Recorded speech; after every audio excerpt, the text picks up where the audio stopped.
Good morning, backyard kids. I hope you've had a great week. But if you haven't, I hope that our lesson today will remind you that you can bounce back. All you need is a little resilience. And you can find that by putting your trust in God and by remembering that He is always with us. So today's story is a great lesson about resilience. But there's a lot that happens here, so you're going to have to pay attention and hang in there with me. So first of all, there was a man named Saul who was famous for trying to punish anyone who was a follower of Jesus. But then he met Jesus and everything changed for him, including his name. He changed his name to Paul and he came to believe that Jesus really was the Son of God, and his life was never the same after that. After some prayer and study, Paul then began traveling further and further away to share the good news of Jesus and to start brand new churches. In some places, Paul was welcomed, but in others, he and his friends were run out of town. Still, regardless of what happened, Paul kept going. Then, God called Paul to Macedonia, so he and his friends set sail and traveled there to the city of Philippi. Now, very few Jewish people lived there, but God opened the heart of a woman named Lydia to believe in Him, and her home became the location of a brand new church. And this became home base for Paul and his friend Silas, where they shared about Jesus to people from all over the city. Now, things were going pretty well until one day, as Paul and Silas were on their way to the place of prayer, that a woman started following them around.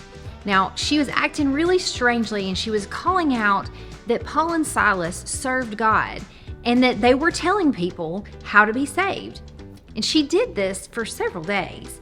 Now, keep in mind, the woman's words were true, but she was being controlled by a spirit that did not come from God. Finally, Paul spoke to the spirit and commanded that it come out of her. She was so happy to no longer be controlled by this evil spirit. However, there were some evil men who had been able to control this woman because of the spirit, and they used her to make money for them. But they couldn't do this anymore once she was freed by the power of Jesus.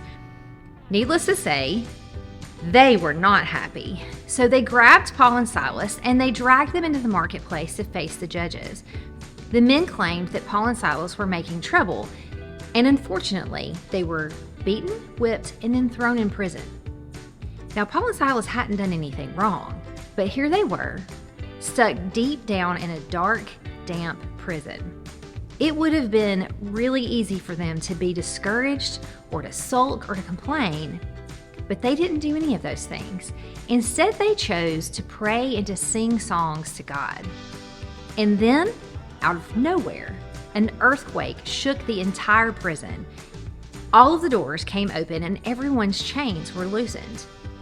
The jailer woke up to find out what had happened, and he panicked hard. He thought for sure all the prisoners had escaped, which would have put him in big trouble. But Paul shouted out that everyone was there, and once the guards brought some lights, the jailer could see that he was right, that none of the prisoners had escaped.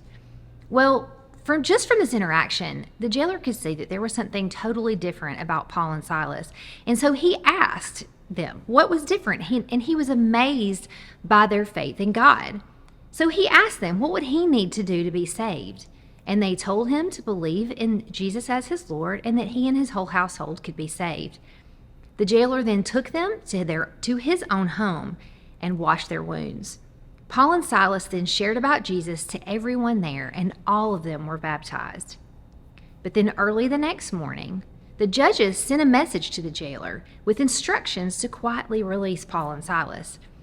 But Paul said no. They had been beaten in public, had not been given a trial, and had been thrown in jail when they shouldn't have been. And they were Roman citizens, so none of these things should have happened like that. So he refused to be gotten rid of quietly. He said that the judges could come themselves and personally lead he and Silas out of jail. Well, when word got back to the judges, they were terrified.